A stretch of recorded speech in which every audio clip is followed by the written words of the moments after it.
এই 25 বছরে পাপগুলো কি কি করা হয়েছে, কোনো একটা পাপ বাকি আছে কিনা যা করা হয় নাই। 25 ইয়ার্সের মধ্যে অনেকেই জিনা করেছে, অনেকেই। আমি আপনাদের কথা বলছি না, এভারেজ আমি পুরো বাংলাদেশের ইয়াং জেনারেশনের কথা বলছি। 25 বছরের ইয়াং এই প্রজন্মটা, এই লেটেস্ট যে প্রজন্মটা, এদের অনেকেই জেনা করেছে, বিবাহ বহির্ভূত সম্পর্ক। এবং আমরা এখন জেনাকে অনেক সময় উস্কেও দেই, আমরা অনেক সময় এটাকে প্রমোটও করি, আমরা এটাকে ফ্যাশনও মনে করি। কারণ আমাদের ঢাকায় মানুষ বলে যে তোর গার্লফ্রেন্ড নাই, এটাই হচ্ছে ওদের কাছে অবাক করা বিষয়। সবাই ঘুরে, ঈদের দিন তুই ঘুরতে পারিস না? আমাদের ফ্যামিলির মধ্যে একজন বলতেছে তার মেয়েকে, সবাই ঈদের দিনে বাইরে যায়, তুই যেতে পারস না? ঢাকায় এভাবে কথা বলে। তার মানে এটাই ফ্যাশন, মানে আমরা জেনাকে উস্কেও দিচ্ছি। তার মানে 25 বছর আমরা অনেকে জেনাও করেছি।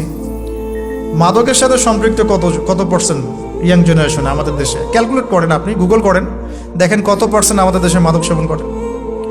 ইভেন এখন কিশোর গ্যাং বের হয়েছে, কিশোর গ্যাংয়ে অনেক যুবকরা যায়, অনেকে রাস্তাঘাটে মারামারি করে, অনেকে পলিটিক্যাল দলাদলির মধ্যেও আছেন অনেকেই, এবং এখানে ভাই ভাই রক্ত ঝরাই আমরা। উভয় মুসলিম, কিন্তু উভয় মুসলিম, জুমার দিন একসাথে নামাজ পড়ে। তাহলে এটা কোন দর্শন যেটা আমার ভাইকে শত্রু বানিয়ে দিল, আর পশ্চিমারা গাছের আড়ালে বসে বসে হাসছে? কারণ এই দর্শনগুলো তো ওরাই দিয়েছে। তো 25 বছরের পাপগুলো একটু ক্যালকুলেট করি। প্রিয় দিনী বোন, একটু হিসাব করবেন যে 25 বছর আপনি কতদিন পর্দা করেছেন, কত 25,000 মানুষ আপনার চেহারা দেখেছে কিনা। এই 25 বছরে কত হাজার মানুষ আপনার চেহারা দেখেছে। আর ছেলেরা আপনাকে দেখলে কখনো চেহারা সুরত দেখে না। বেগানা নারীর দিকে একটা ছেলে যখন তাকায় এবং সেক্সুয়াল ডিজায়ার নিয়ে তাকায়, তখন সে চোখ দিয়ে তাকে রেপ করে। ভেরি সরি টু সে যে আপনি প্রচুর চোখ দিয়ে রেপড হয়েছেন প্রিয় দিনী বোন। অনেকেই আপনাকে চোখ দিয়ে রেপ করেছে, আপনি বুঝতেই পারেন নাই। তো এই 25 ইয়ার্স আমরা অনেক কিছুই করেছি, অনেক কিছুই করি নাই। এখন একটু আজকে সাদা একটা কাগজ নিয়ে আমরা একটা হিসাব করব যে আমরা 25 বছরে কী কী করেছি, কী কী করি নাই, কী কী পাপ করেছি, কী কী করি নাই, কী কী পুণ্য করেছি, কী কী করি নাই। আমি আগে মনে করতাম যে একটা খালেস তওবা ইনশাআল্লাহ আল্লাহ পাক সব মাফ করে দিবেন। আসলে আল্লাহ পাক মাফ করেই দিবেন, কিন্তু ভিতর থেকে স্যাটিসফাই হতে পারবেন না আপনি। এখন যদি আপনি এখান থেকে আমার এই লেকচারটা শুনে আল্লাহর ওলি হয়ে যান এবং আপনি বড় মুহাদ্দিস, মুফতি, দিনের বড় দায়ী ইলাল্লাহ, বড় পলিটিশিয়ান, বড় ইঞ্জিনিয়ার, মানে যারা ওয়ার্ল্ডকে ইসলাম স্ট্যাবলিশমেন্টের দিকে নেতৃত্ব দিচ্ছেন, এমনও মানুষ যদি আপনি হয়ে যান, আপনি এই 25 বছরের ঋণটা শোধ করতে পারবেন না। এই 25 বছরের ঋণ আপনাকে প্রতিনিয়তই ভিতরে ধুকিয়ে মারবে আর কি, যেটা আমাদেরকেও মারে ভেতর থেকে। যে আমরা যদি আগে থেকে বিষয়গুলো বুঝতাম, যদি আরও আগে থেকে স্টাডি করতে পারতাম, আরও বেশি যদি আমি আলেম ওলামার সাথে মিশতে পারতাম, আরও যদি বেশি গভীরে যেতে পারতাম, তাহলে কতই না ভালো হতো। তো আমি আশা করি কথাগুলো আপনাদের কলিজায় পৌঁছাবে ইনশাআল্লাহ। এখন লাইফের এটা সবচেয়ে ভাইটাল পার্ট। এই সম্পর্কে আমি জাস্ট 2টা হাদিস বলে আস্তে আস্তে কনক্লুশনে দিকে যাচ্ছি। নবী সাল্লাল্লাহু আলাইহি ওয়াসাল্লাম বলছেন যে 7 শ্রেণীর মানুষকে আল্লাহ পাক কিয়ামতের দিনে আরশের ছায়া দিবেন। কত শ্রেণী ভাই? তার মধ্যে সেকেন্ড শ্রেণীটা হচ্ছে সেই যুবক নাশা ফি ইবাদাতিল্লাহি তাআলা, যে আল্লাহ পাকের ইবাদতে তার যৌবনকালটা কাটিয়ে দিয়েছে। এখনো বাকি আছে আপনার সামনে। যৌবনকাল কতটুকু? হয়তো 15 to 40। তার মানে এখনো 40 বা 50 বছর পর্যন্ত আপনার যৌবন টিকে থাকবে ইনশাআল্লাহ, যদিও বা এই যুগে থাকে না আর কি। আমরা তো ফ্যান্টাসিতে ভুগি অনেক সময়, 4টা বিয়ে। বাস্তবতা হচ্ছে এই যুগে একটাই ডিফিকাল্ট, একজনকে সন্তুষ্ট করে কি ডিফিকাল্ট। এখন সেই যুগ না তো, আমরা তো হর্স রাইড করি না, আমরা তো এক্সারসাইজ করি না, আমরা তো এখন অনেকে খেলিও না, আমরা ফাস্ট ফুড খাই, আমরা হাইজেনিক খাবার খাই না, আমরা আগেকার মানুষদের মতো অনেক কিছুই করি না। এনভায়রনমেন্ট নষ্ট হয়ে গেছে, পলিউশন আছে, সব মিলে এখন আমাদের যৌবন যে 50 বছর পর্যন্ত থাকবে, এটা নিশ্চয়তা দেওয়া যাচ্ছে না যদি আমরা বেঁচেও থাকি। আর কত যুবক যুবতী ভাই বোন যে যৌবনকালেই চলে যায় তার তো ঠিক নাই। প্রিয় দিনী ভাইয়েরা, আমরা আলোচনা করছিলাম যৌবন সম্পর্কে। এই বিষয়ে আমি 2টো হাদিস বলার নিয়াত করেছিলাম। তো প্রথমটা শুনিয়েছি মোটামুটি, সেটা হলো নবী সাল্লাল্লাহু আলাইহি ওয়াসাল্লাম বলেছেন যে কিয়ামতের মাঠে আল্লাহ রাব্বুল আলামিন যে 7 শ্রেণীর মানুষকে তার আরশের ছায়া দিবেন, তার মধ্যে তৃতীয় শ্রেণী হচ্ছে সেই যুবক যে তার যৌবনকালটাকে আল্লাহর পথে উৎসর্গ করেছে বা কাটিয়ে দিয়েছে। আরেকটা হাদিস যেটা বলতে চাচ্ছিলাম সেটা হলো, কিয়ামতের মাঠে 5টা প্রশ্ন হবে, স্পেশাল 5টা প্রশ্ন, যে 5টা প্রশ্নের উত্তর না দেয়া পর্যন্ত কাউকে ছাড়া হবে না। তার মধ্যে প্রথম প্রশ্নটাই হচ্ছে তোমার জীবন কোন কাজে কাটিয়েছো, এবং দ্বিতীয় প্রশ্ন হচ্ছে তোমার যৌবন কোন কাজে কাটিয়েছো। সো আমি বলছিলাম আপনাদেরকে যে যৌবন কালটাকে যদি আমরা আল্লাহর পথে কাটাতে পারি, ইনশাআল্লাহ তাআলা আমাদের এই যে উদ্দেশ্যটা, যে নিজেরা দিন পালন করব, নিজের পরিবারের মধ্যে প্রতিষ্ঠা করব, আমাদের সমাজে দিন ইসলামের দাওয়াতি কাজ করব, যেখানেই থাকি সৎ থাকবো, একদিন ইনশাআল্লাহ দিন আবার বিজয়ী হবে, এই যে স্বপ্নগুলো, এগুলো বাস্তবায়িত হবে ইনশাআল্লাহ তখনই যখন আমরা নিজেরা পরিবর্তিত হয়ে সমাজের জন্য ভালো কিছু বয়ে নিয়ে আসবো ইনশাআল্লাহ। তা আমি জাস্ট কয়েকটা পয়েন্ট আপনাদের সাথে একটু শেয়ার করে শেষ করে দিব, যে এখন থেকে কিভাবে আপনারা বা আমরা আমাদের যৌবনটাকে আল্লাহর পথে কাটাতে পারি।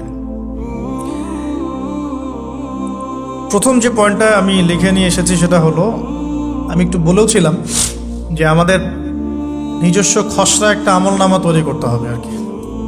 আজকে আমরা সেটা করতে পারি বাসায় গিয়ে, যে আমরা যদি আমাদের গড় আয়ু হয় 60 বছর, তাহলে আমরা এখন কতটুকু সময় পেতে পারি, আর এই সময়টুকুর মধ্যে আমাদের টার্গেট কি, আমরা আসলে কী চাচ্ছি, কি অ্যাচিভ করতে চাই, যা চলে গেছে এই সময়টুকুর মধ্যে আমরা কিভাবে আল্লাহর রহমত পাবো, ক্ষমা পাবো কিভাবে। যা চলে গেছে এর মধ্যে অনেক নামাজ কাজা থাকতে পারে, রোজা কাজা থাকতে পারে। অনেক সময় এমন হতে পারে যে আমরা অন্যের হকও নষ্ট করেছি। প্রথম যে কাজটা করা উচিত সেটা হলো খালেস তওবা। 1 নাম্বার, তাহলে আমরা বলতে পারি যদি আমরা এখন সংকটগুলো চিহ্নিত করে সমাধানের পথে হাঁটতে চাই, তাহলে আমাদের যৌবনটা আল্লাহর পথে উৎসর্গ করা ছাড়া কোনো অপশন নাই। উৎসর্গ বলতে আমি বোঝাচ্ছি কাটিয়ে দেয়া, আল্লাহর ইবাদত করে কাটিয়ে দেওয়ার কোনো বিকল্প নাই। তার জন্য প্রথমত আমাদের নিজেদের জীবনের কৃতকর্মগুলোর হিসাব নিকাশ মেলাতে হবে, 1 নাম্বার। আর 2 নাম্বার হচ্ছে বিশুদ্ধ তওবা করে আল্লাহর পথে ফিরে আসতে হবে। বিশুদ্ধ তওবা কিভাবে করব এটা আমরা অনেকে বুঝি না। অনেকে মনে করি যে মুখ দিয়ে জাস্ট আস্তাগফিরুল্লাহ বললেই হয়তো তওবা হয়ে যায়। বিষয়টা এমন নয়। বিশুদ্ধ তওবা হচ্ছে আপনি আল্লাহর দিকে পরিপূর্ণ অভিমুখী হবেন, রুজু করবেন, এর নাম হলো বিশুদ্ধ তওবা। যে পাপগুলো করেছি এগুলোর জন্য ক্ষমা চাওয়া, এই পাপগুলো কোনোদিন করব না এরকম প্রত্যয় ব্যক্ত করা, আর যদি অন্যের সাথে সম্পৃক্ত কোনো হক থেকে থাকে সেটা ফেরত দেওয়া। তো আমরা আজকে গিয়ে সুন্দর করে ওযু করে 2 রাকাত নামাজ পড়তে পারি। 2 রাকাত নামাজ পড়ে আমরা আল্লাহকে বলতে পারি যে আস্তাগফিরুল্লাহাল্লাযী লা ইলাহা ইল্লা হুয়াল হাইয়ুল কাইয়্যুম ওয়া আতুবু ইলাইহি। আল্লাহ, আমি আমার জীবনের এই যে একটা বড় সময় তোমার থেকে দূরে ছিলাম, নামাজ কাজা হয়েছে, রোজা কাজা হয়ে গেছে, চোখের হেফাজত হয় নাই, জিনা হয়ে গেছে নাউযুবিল্লাহ, মাদকের সাথে সম্পৃক্ত ছিলাম নাউযুবিল্লাহ, আমরা মিউজিক্যাল ইনস্ট্রুমেন্ট প্লে করেছি, ইত্যাদি ইত্যাদি। এগুলো থেকে আল্লাহ আমরা আজকে তোমার কাছে তওবা করছি, ক্ষমা চাচ্ছি, এবং আগামী দিনগুলোতে তোমার হুকুম আহকাম মেনে চলার তৌফিক চাচ্ছি। 2টো জিনিস খুব প্রয়োজন, একটা হলো তৌফিক, একটা হলো দোয়া। আপনার প্রচেষ্টা আল্লাহর কাছে দোয়া করতে থাকা এবং আল্লাহর কাছে তৌফিক কামনা করতে থাকা। আল্লাহ পাক যাকে ইচ্ছা তাকে তৌফিক দিয়ে থাকেন। আল্লাহ রাব্বুল আলামিন যাকে ইচ্ছা তাকে তৌফিক দিয়ে থাকেন। যে আল্লাহর কাছে যত বেশি চাইবে আল্লাহ পাক তত বেশি দিবেন ইনশাআল্লাহ। তো এই জন্য চেয়ে নিতে হবে, প্রথমত চেয়ে নেবেন যে আল্লাহ আপনি আমাকে তৌফিক দিন যাতে করে আমি আমার পুরো জীবনটাকে আপনার ইবাদতে কাটাতে পারি, আরও সে ছায়া পেতে পারি। আল্লাহ কবুল করুন, আমিন। এখন ইস্তেগফার করার পর যার যার হক তাকে থেকে ফিরিয়ে দেওয়া উচিত। যদি আপনি বা আমি আল্লাহ না করুক কারো হক নষ্ট করে থাকি, সেটা ফিরিয়ে দিতে হবে। এই হক নষ্ট ফিরিয়ে দেওয়ার মানে এটা নয় যে গার্লফ্রেন্ডকে কথা দিয়েছিলেন বিয়ে করবেন, সেখান থেকে ফিরে আসা যাবে না, ব্যাপারটা কিন্তু এমন নয় আর কি। এরকমও প্রশ্ন আমাদের কাছে অনেকে করেছেন যে আমি তো আমার গার্লফ্রেন্ডকে কথা দিয়েছিলাম যে আমি তোমাকে ছাড়া আর কাউকে বিয়ে করব, তো এখন কি আমি ফিরে আসলে, তওবা করে ফিরে আসলে কি এর জন্য আল্লাহ আমাকে ধরবেন কিনা? মনে রাখবেন, শয়তান হচ্ছে এই পৃথিবীর সবচাইতে ইন্টেলেকচুয়াল প্রাণী। সিরিয়াসলি, ও যে এত বেশি স্মার্ট যেটা আমাদের চিন্তারও বাইরে, চিন্তার বাইরে। যখন শয়তান সরাসরি মানুষকে পথভ্রষ্ট করতে ব্যর্থ হয়, তখন কিছু নেক সুরত ধারণ করে। দিনী ভাই দিনী বোন, এটা নেক সুরত, ঠিক আছে। তারপরে দাড়ি টুপিওয়ালা মানুষের মধ্যে এটা ঢুকিয়ে দেওয়া যে আমি তো অনেক আবেদ মানুষ, পরহেজগার, ওরা তো ককরোচ। দেখবেন বেশি না, 1 মাস যদি কেউ নামাজ পড়ে, 1 মাসে 10টা বই পড়াশোনা করে, ইসলাম সম্পর্কে একটু ঘাটাঘাটি করা শুরু করে, অন্যদের সাথে কথা বলার ক্ষেত্রে তার যে বডি ল্যাঙ্গুয়েজ, এটা খেয়াল করবেন। শয়তান কিন্তু অনেক স্মার্ট, এভাবে শয়তান অনেকভাবে মানুষকে প্রতারিত করতে পারে। সো শয়তানের নেক্সট স্রোতে ধোকায় পা দিবেন না। আল্লাহ পাক আমাদের সবাইকে হেফাজত করুন, আমিন। খুব ভালো একটা কাজ করছি মনে করেন, একটা বড় প্রজেক্ট করছি সারা বাংলাদেশ ব্যাপী, একটু মনের মধ্যে ঢুকিয়ে দিল যে মানুষ তো দেখুক, মানুষ ভালো বলুক, যথেষ্ট আমল ধ্বংস হওয়ার জন্য। এতটুকু যথেষ্ট আমল ধ্বংস হয়ে যাওয়ার জন্য। আল্লাহ মাফ করুক আমাদেরকে। তো প্রথমে প্রিয় ভাই, তওবা করে ফিরে আসা, যার যার হক তাকে তাকে ফেরত দিয়ে দেওয়া। এরপরের সবচাইতে ইম্পর্টেন্ট জায়গাটাই হচ্ছে ইলম অর্জন করা। যেখানে আছেন সেখানেই থাকবেন, মানে যে যে প্রতিষ্ঠানে যে সাবজেক্টে পড়ছেন, এখন আপনাদের প্রায় জীবনের 20টা বছর চলে গেছে। এখন সবার পক্ষে আবার ইউটার্ন করে 0 থেকে স্টার্ট করা পসিবল, এবং এটা বুদ্ধিমানের কাজও হবে না, এটা বুদ্ধিমানের কাজও হবে না। ওই সেকশনে যারা আছেন তাদের সংখ্যা কিন্তু প্রচুর, যারা দিনী লাইনে পড়াশোনা করছেন, ঠিক আছে। আল্লাহ চাইলে তাদের মধ্য থেকেই ইনশাআল্লাহ এমন অনেক বড় বড় মুফতি, মুহাদ্দিস, ইমাম তৈরি হবেন, যারা ধর্মীয় অঙ্গনে নেতৃত্ব দিবেন। আর যদি দেখা যায় তারা তাদের দায়িত্ব পালন না করেন, তখন আল্লাহ পাক জেনারেল থেকে মানুষ উঠায় নিয়ে আসবেন। এটা আল্লাহ পাকের কৌশল, আল্লাহ পাক করতে পারেন। এখন আপনি কি করবেন? যেহেতু আপনারা 20-25 বছর পার করে আসছেন, যে সাবজেক্টে পড়ছেন কন্টিনিউ করতে থাকবেন। যদি এনভায়রনমেন্ট থাকে ফ্রি মিক্সিংয়ের, এখানে আপনি আপনার চোখকে হেফাজত করার চেষ্টা করবেন সর্বোচ্চ। এ ব্যাপারে আমি একটা বই সাজেস্ট করি, এই বইটা পড়লে ইনশাআল্লাহ আপনার অন্তরের মধ্যে এই বিষয়গুলো কমে আসবে ইনশাআল্লাহ। সেটা হলো তাসকিয়া, ও আরেক নামে এসেছে, সেটা হলো তাসাউফ ও আত্মশুদ্ধি। তাসাউফ ও আত্মশুদ্ধি পুরো ওয়ার্ল্ডের ওয়ান অফ দ্য মোস্ট, বলবো যে অনারেবল একজন আলেমে দিন, টপ 10-এর মধ্যে একজন, আল্লামা তাকি উসমানী দামাত বারাকাতুহু, তার লেখা বই তাসাউফ ও আত্মশুদ্ধি। বাংলাদেশে যে মাকতাবাতুল আশরাফ তারা প্রকাশ করেছে, এই বইটা যদি পড়েন, আপনার মনের মধ্যে নফসের যে খারাপ রিপুগুলো, এগুলো আস্তে আস্তে কমতে থাকবে। এবং এই বইটা আমি বলি যে বারবার পড়া উচিত, বারবার পড়া উচিত। হ্যাঁ, তো আল্লাহ তৌফিক দান করুন। এখন পুরোপুরি ট্র্যাক চেঞ্জ করতে যাবেন না, আপনি আপনার ট্র্যাকেই থাকবেন। এখন এই ট্র্যাকে থেকে আপনি কিভাবে ইসলামিক বেসিক জ্ঞান অর্জন করবেন, কিভাবে পসিবল? কঠিন, অসম্ভব কিছু না, কঠিন। আমি অভিজ্ঞতা থেকে বলি আমার মতো করে। ফার্স্ট অফ অল, একজন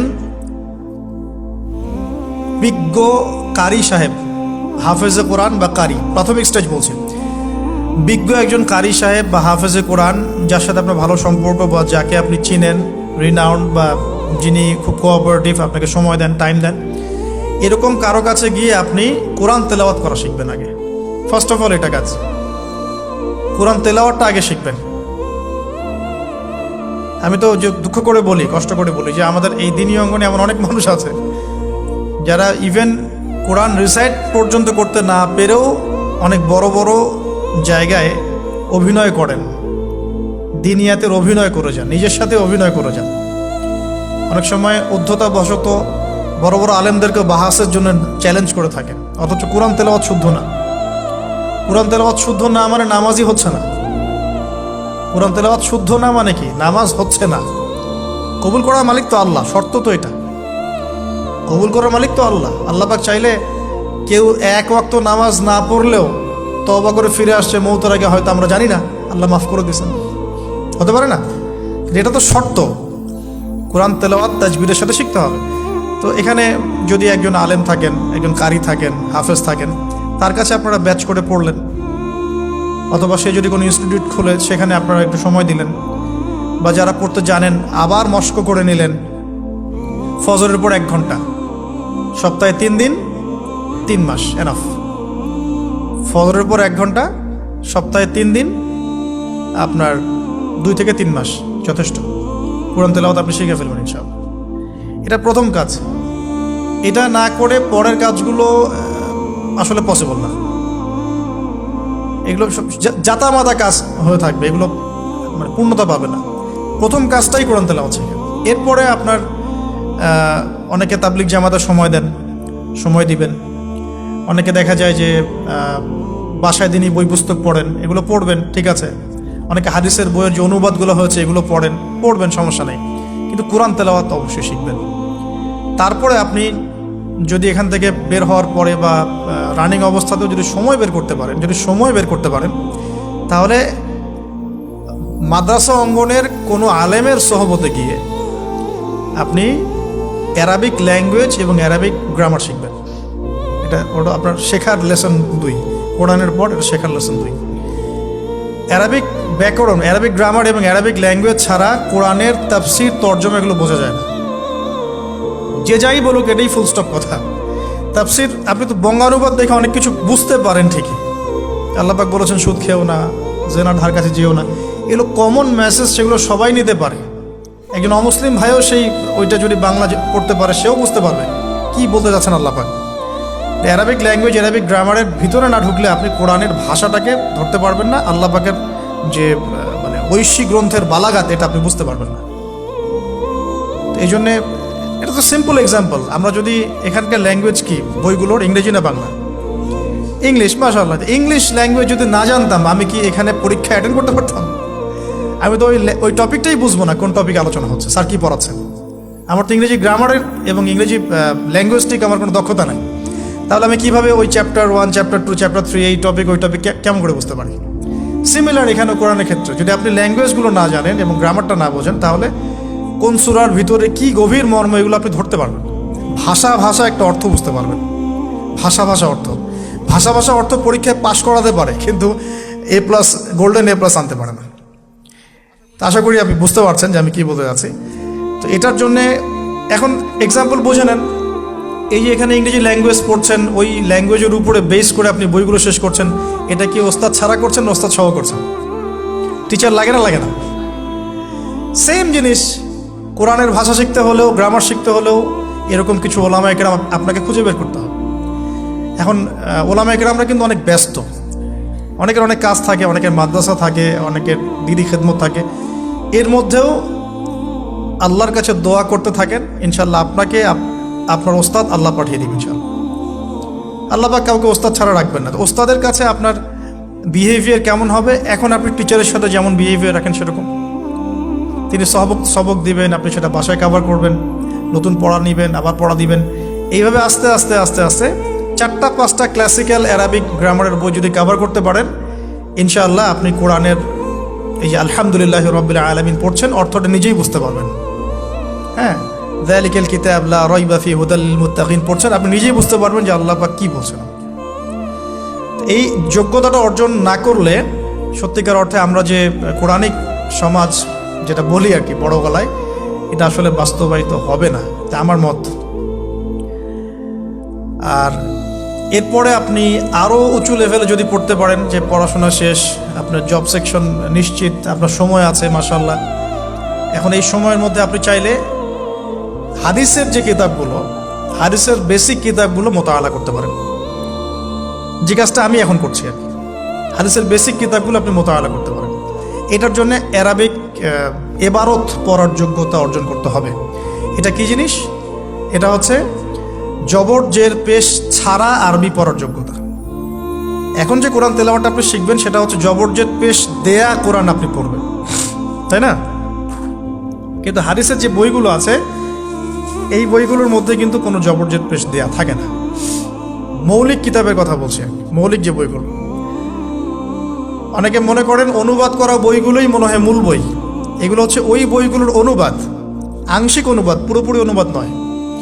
মূল বইগুলো পড়তে হলে এবারও পড়ার যোগ্যতা অর্জন করতে হবে। এটা level 3, Arabic grammar, Arabic language শেখার পর এই লেভেলে মানুষ যায়। আর একটু ধাপগুলো চিন্তা করতে থাকেন, কোন ধাপে গিয়ে কোন বইগুলো পড়তে হয়। আর অনেক সময় আমরা কি উদ্ধত আচরণটাই না করি হুজুরদের সাথে, আলেমদের সাথে, স্কলারদের সাথে। বিকজ আমাদের সামনে একটা চমৎকার প্ল্যাটফর্ম আছে ফেসবুক, তাই না? এখানে তো মানে রাত দিন, দিন আর রাত একে, রাতকে দিন বানানো যায়, দিনকে রাত বানানো যায়। হ্যাঁ, এখানে ওই যে আলোর প্রতিসরণের মতো হয় আর কি, সাইজ এতটুকু, বিম্ব হবে এত। তো আল্লাহ মাফ করুক আমাদেরকে। এখন হাদিসের মোতালা যদি করতে না পারেন, ওই পর্যায়ে যেতে না পারেন, তাহলে কি? তাহলে ওই হাদিসের মধ্যে যে কিতাবগুলো বাজারে অনুবাদ হয়েছে ওগুলো পড়তে হবে। যেমন অনুবাদ হয়েছে ফয়জুল কালাম। ফয়জুল কালাম একটা হাদিসের কিতাব, মাদ্রাসায় পড়ানো হয়। এর মধ্যে চমৎকার অনেকগুলো হাদিস আছে, প্রায় সম্ভবত 1000-এর বেশি হবে। এরপরে মোতালা করতে পারেন আপনি মিশকাতুল মাসাবিহ, এই বইটাও অনুবাদ হয়ে গেছে, এটাও ভালো কিতাব মাশাআল্লাহ। এরপরে আছে রিয়াদুস সালেহিন, এটাও একটা চমৎকার কিতাব। বুলুগুল মারাম মিন আদিল্লাতিল আহকাম, এটা একটা কিতাব আছে, এটাও মোতালা করতে পারেন হাদিসে। এরপরে আছে আপনার এখন যেটা বলছি, ইসলামিক ফাউন্ডেশন হয়েছে অনেক আগেই। এছাড়া বাংলা বাজার ঢাকায় যে ইসলামিক লাইব্রেরিগুলো, প্রকাশনা সংস্থাগুলো আছে, তারা মোটামুটি আবু দাউদ, তিরমিজি, নাসাই, ইবনে বাজা, কোনো প্রকাশনী বুখারী মুসলিমের কিছু ভার্সনও অনুবাদ করেছে। তবে এই উঁচু লেভেলের হাদিসের কিতাবগুলো শুরুতেই হাত দেওয়া যাবে না, এটা একটা মাথায় রাখবেন। শুরুতেই এই বড় বড় কিতাবগুলো হাত দেওয়া যাবে না। প্রথমে মানে আমরা তো আগে এসএসসি ইন্টার পাস করে এখানে আসছি না, নাকি আগে ডাইরেক্ট এখানে পড়তে হয়েছে? একই বিষয়। ওরকম ফয়জুল কালামের মতো বইগুলো আগে পড়তে, ফয়জুল কালাম, আলফিয়াতুল হাদিস, রিয়াদুস সালেহিন, মিশকাত, এগুলো আগে পড়বেন। তারপরে গিয়ে যদি যোগ্যতা হয় ওই বইগুলো হাত দিবেন। তবে অনেক সময় দেখা যাবে একটা হাদিস বুঝতে পারছেন না, কোরআনের আয়াত বুঝতে পারছেন না, ওই অবস্থাতেই ওই হাদিস এবং ওই কোরআনের আয়াতকে রেখে দিবেন। এটাকে নিয়ে কোনো রকমের কনক্লুশনে চলে যাবেন না, আর ওইটাকে নিয়ে প্রচার করতে যাবেন না। বরং এগুলোকে একত্রিত করে সপ্তাহে একদিন আবার আলেমের কাছে চলে গেলেন, ওস্তাদ এগুলো বুঝি নাই, লাস্ট উইকে আমি এগুলো পড়েছি, এটা বুঝি নাই, তিনি বুঝিয়ে দিবেন ইনশাআল্লাহ। এগুলো পড়াশোনা। এর পাশাপাশি আমি বলছি বিষয়ভিত্তিক ইতিহাসের বই চলে আসছে, ইসলামের ইতিহাসের বই চলে আসছে। তারপরে সিরাতের অনেক বই বাজারে চলে আসছে, প্রায় 40-45টা বই পাওয়া যায় সিরাতের এখন বাংলাদেশে। তারপরে ফিকহের অনেক বই অনুবাদ হয়ে গেছে। এছাড়া আকিদার অনেক বই পাওয়া যায়। সবচেয়ে ভালো হয় যে আকিদা তাহাভিয়া বইটা পড়তে পারেন, এই বইটা পড়লে অনেক চমৎকার হবে। এর পাশাপাশি বরেণ্য ওলামায়ে কেরামদের বই পড়বেন। মানে বরেণ্য ওলামায়ে কেরাম কারা? যারা পুরো ইসলামিক বিশ্বে স্বীকৃত, যারা কোনো সাম্প্রদায়িকতা বিলং করেন না, যে আমি এই সম্প্রদায়ের মানুষ, আমি ওই সম্প্রদায়কে মুসলিম মনে করি না, এরকম না। যারা বরেণ্য, রিনাউন্ড ওলামায়ে কেরাম সারা বলবেন। এই যে বললাম আল্লামা তাকি উসমানী হাফিজাহুল্লাহ, একজন বরেণ্য আলেম, তার যে কোনো কিতাব চোখ বন্ধ করে পড়তে পারেন, কোনো সমস্যা। বাংলাদেশে আব্দুল মালেক সাহেব হাফিজাহুল্লাহ, মারকাজুদ দাওয়ার পরিচালক, একজন বরেণ্য আলেম। আশরাফ আলী থানভী রাহিমাহুল্লাহ একজন বরেণ্য আলেম। হানাফি কওমের ফিকহে এরকম অনেক বরেণ্য ওলামায়ে কেরাম আছেন। তারপরে আরবের মধ্যে এমন অনেক বরেণ্য আলেম আছেন, শাইখ উসাইমিন, শাইখ বিন বাজ, সালেহ আল ফাওজান, এরকম অনেক বড় বড় আলেম আছে যারা রিনাউন্ড ওলামায়ে কেরাম। তাদের কিতাবগুলো আপনি পড়তে পারেন, কিন্তু যাদের মানে লেখা এবং গবেষণাগুলো ছাত্র পর্যায়ের, এগুলোকে আপনি প্রামাণ্য বই বানাবেন না। তো প্রামাণ্য বই পড়বেন আর আলেমের সাথে সম্পর্ক রাখবেন। দুটো যখন একসাথে থাকবে তখন আপনি কিছু আটকে গেলেও তার সাথে পরামর্শ করে একটা কনক্লুশন খুঁজে পাবেন। এগুলো জাস্ট বই সংক্রান্ত কথা বললাম। এখন এগুলো হচ্ছে সবচেয়ে বড় বিষয়টা হচ্ছে, এগুলোর চাইতে বেশি বড় বিষয় হচ্ছে যে কোনো একজন, অন্তত পক্ষে একজন, আপনি চাইলে 10 জনের সাথেও রাখতে পারেন, কিন্তু অন্তত পক্ষে একজন মুহাক্কিক আলিমের সাথে আপনি সম্পর্ক রাখবেন পরামর্শের জন্য। অন্তত পক্ষে একজন মুহাক্কিক আলেমের সাথে, মানে হকপন্থী মুহাক্কিক আলেমের সাথে আপনি সম্পর্ক রেখে চলবেন। এটা অনলাইনের যুগ, এটা তো কিন্তু সহজ। আর এই সম্পর্ক শুধু অনলাইন কেন্দ্রিক হবে এমনটাও বলছি না, তার সাথে সাক্ষাৎ করবেন, তার কাছে নসিহত নেবেন, তার কাছে গিয়ে কিছু পড়বেন, হ্যাঁ, তাকে দেখবেন তিনি কিভাবে আমল করেন, ব্যক্তি জীবনে তিনি কেমন, তিনি আপনাকে কী নসিহত করেন, তার সাথে মিশবেন। সোহবত মানে কি? মানে আমরা কি শুধু টিচারদের মানে পড়াশোনাগুলোই ফলো করি না, টিচারকে দেখিও বটে। আমরা বস্তুবাদী এডুকেশনের ক্ষেত্রে হয়তো অত কেয়ার করি না, টিচার যেটা পড়াচ্ছেন ওটা জাস্ট টুকে নেই, পরীক্ষা পাশ করলেই হইল। আমরা টেন্ডেন্সি এমন, কিন্তু ইসলামিক এডুকেশনটা কিন্তু এমন নয়। সাহাবা কেরাম রাদিয়াল্লাহু আনহুম আজমাইন তারা এই আমাদের মতো কাগজের বই পুস্তক পড়ে ইসলাম শেখেন নাই।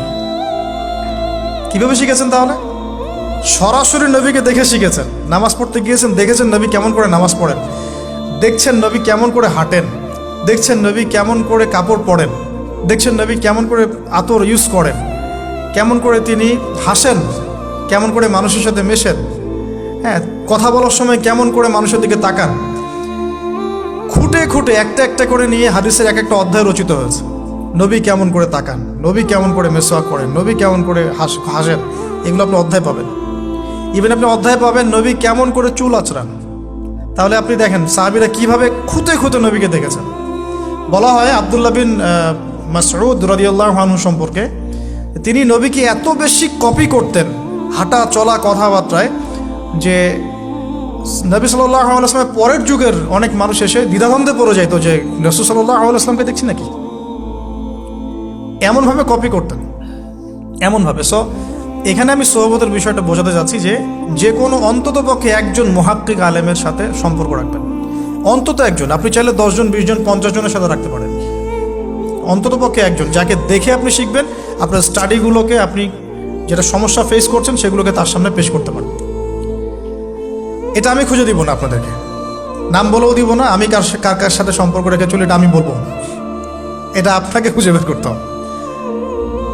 তবে এখানে আমি একটা কথা বলে দিব যে যেহেতু আমরা সব সাধারণ মানুষ, আমরা তো কেউ স্কলার নই, এখানে আমরা কেউ মানে যেটা বলি যে মুজতাহিদ, ইজতেহাদ করার যোগ্যতা রাখি না আমরা এখানে কেউ।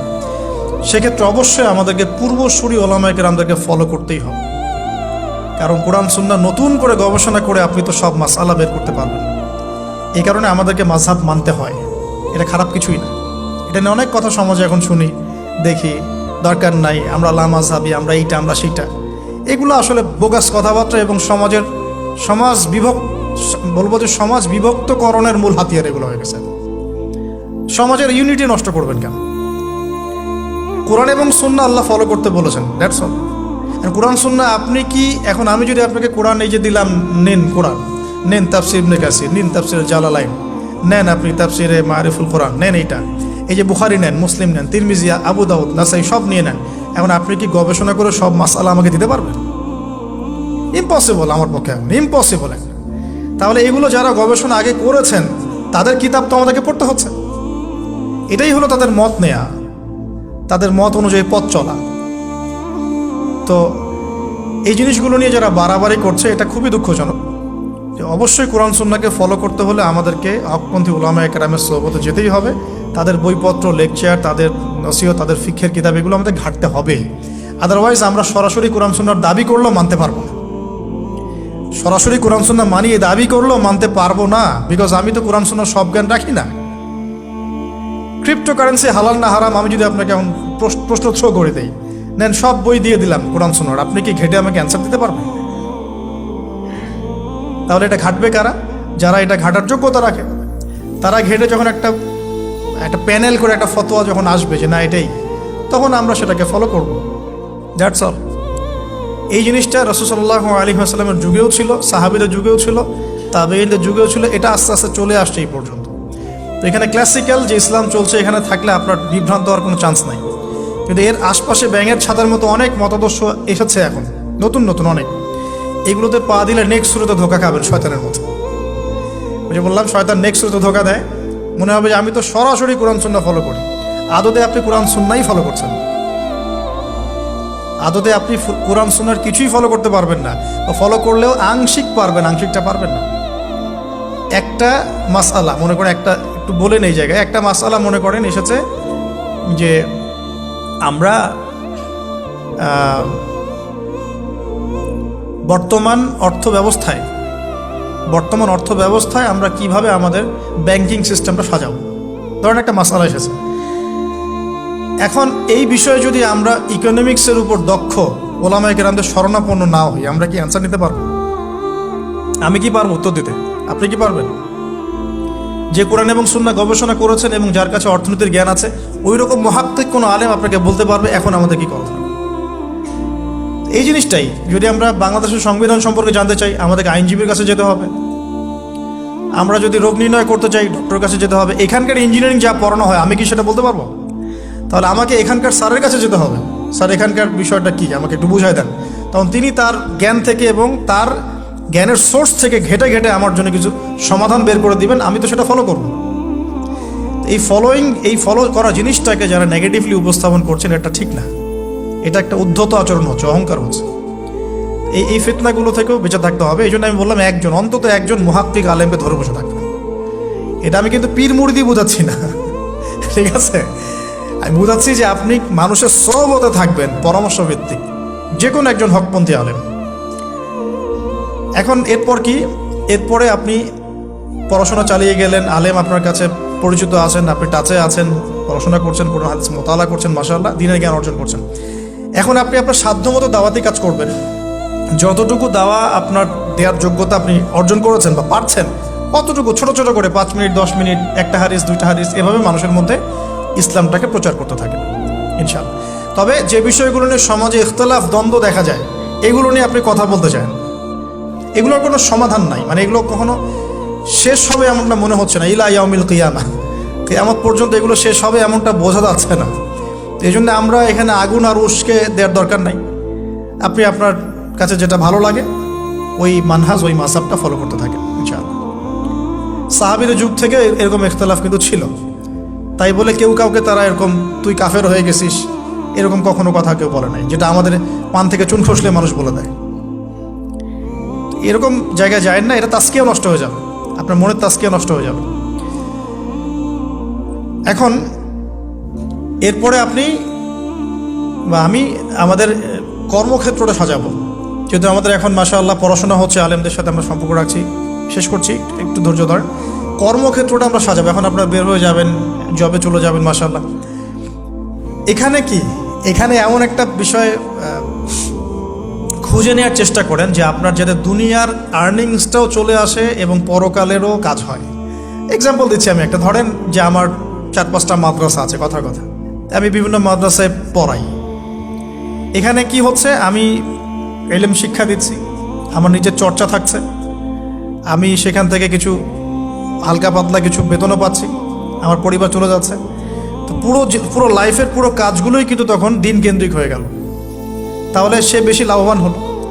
এখন আপনাদেরকে এরকম সুযোগ বের করতে হবে যে আপনারা এমন এমন কিছু ক্ষেত্রে যাবেন যেখানে ওই কাজটাই ইবাদত বলে কাউন্ট হবে। টাফ কিন্তু ইম্পসিবল না। বা যদি এমন জব নাও পাওয়া যায়, আপনি হালাল কোনো বৈধ জবে থাকলেন, আপনার রিজিকের একটা অংশ থেকে আল্লাহর পথে সদকা করলেন। আল্লাহ পাক এর বেশি কিছু আপনার কাছে চাচ্ছেন না। জাকাত ফরজ হয়ে গেলে জাকাত দিলেন, নফল দান সদকা করলেন, এতটুকু। আপনার পরিবারের পিছনে খরচ করলেন, আল্লাহর হক আদায় করলেন, জনগণের আমরা যেটা বলি মানুষের হক সেটা আদায় করলেন। এরপরে আপনার আসবে বিয়ে শাদীর ব্যাপার স্যাপার। বিয়ে শাদীর ব্যাপার স্যাপার আগে আনলাম না কেন? কারণ ওই আত্মনির্ভরশীল না হলে তো মেয়েরা আপনার কাছে আসবে না। ওটা প্রেম করতে পারে, কিন্তু বিয়ের সময় তারা খুব সচেতন। বিয়ের সময় তারা অনেক বেশি কনসিয়াস যে না, সে কি করে এটা দেখতে হবে। এবং মেয়ের বাবা মার প্রথম প্রশ্নই হবে আপনি করেন কি। আপনি সুফি মানুষ, মনে করেন আপনি হচ্ছেন কি বলবো, যে আপনি হচ্ছেন মুহাদ্দিস, আপনি মুফতি, আপনি হচ্ছেন মুফাসসিরে কোরআন, কোনো দাম নাই। মেয়ের মায়ের কাছে এটার কোনো দাম নাই, মেয়ের বাবার কাছে এগুলো কোনো সাবজেক্ট না। ইল্লা মাশাআল্লাহ, এর বাইরেও কিছু মানুষ আছেন, কমন একটা ট্রেন্ড বললাম। প্রথম কোশ্চেন তারা করবেন যে আপনার স্যালারি কত, এবং আপনার জব আছে কিনা, আপনার বাড়ি আছে কিনা, ইত্যাদি ইত্যাদি। এই জন্যই বললাম যে আগে আর্নিং সোর্সটা নিশ্চিত করে তারপরে এদিকে যান, তাহলে সম্মানটা বজায় থাকবে। আত্মসম্মান ছেলেদের একবার নষ্ট হয়ে গেল তার ফিরে আসে না। আমরা যখন নিচের হাত হই তখন আমাদের আত্মসম্মান বলে কিছু থাকে না। আপনার আর্নিং যদি মাসে 50,000 1 লাখ টাকাও হয়, এই টাকাগুলো কিন্তু খুব বেশি বড় না এখন, কারণ এখন 1 লাখ টাকার মান আর 1 লাখ টাকা নাই, এখন ওটা 50,000 চলে আসছে। আস্তে আস্তে হয়তো আরও কমবে। যারা এগুলো বোঝেন না তারা অযথাই সমালোচনা করেন, কিন্তু আসলে ব্যাপারটা এরকমই হচ্ছে। আমি তাদের হেদায়েতের জন্য দোয়া করি। এখন এইটুকু আর্নিং যদি আপনার হয়, কিন্তু এই আর্নিংয়ে আপনার কারো কাছে হাত পাততে হচ্ছে না, আপনার সম্মান বজায় থাকবে। যখনই আমাদেরকে হাত পাততে হবে আমাদের সম্মানটা কমে যায়। আর যদি কেউ ভুল করে ঘর জামাই হন তাহলে তো অবস্থা খারাপ, ঠিক আছে? তো এই জন্যে আয়ের একটা অংশ নিশ্চিত করতে হবে। এই জন্য একটু সবর করেন। এই সবরের সময়টা কি করবেন? বেশি বেশি ফোন চালাবেন, তাহলে সবর করতে পারবেন না। এই সবরের সময়টুকু মোতাআলা করবেন, পড়াশোনা করবেন, সম রাখবেন, আপনার রোজা রাখবেন, ভালো কাজে ব্যস্ত থাকবেন, ইনশাআল্লাহ প্রবৃত্তি নিয়ন্ত্রণে থাকবে। আর যদি আপনার বিকল্প অপশন থাকে, কৃষি অপশন থাকে, কৃষিকাজের সুযোগ আছে, ব্যবসার সুযোগ আছে, বা আপনার পৈতৃক সম্পত্তি আছে, সেক্ষেত্রে আপনি আগে বিয়ে করে রাখতে পারেন, কোনো সমস্যা নেই। এটা ডিফার করে মানুষের মধ্যে। আল্লাহ পাক আমাদের সবাইকে হালাল রিজিকের ব্যবস্থা করুন, দোয়া করি। রিজিকের এই অংশটুকুর মধ্যে একটা অংশ আল্লাহর জন্য রাখবেন। রিজিকের অংশের একটা অংশ আল্লাহর জন্যে, আর বাকি একটা অংশ পরিবারের জন্যে, একটা অংশ নিজের জন্যে, একটা অংশ বই কেনার জন্যে। এভাবে স্যালারিকে ভাগ করুন।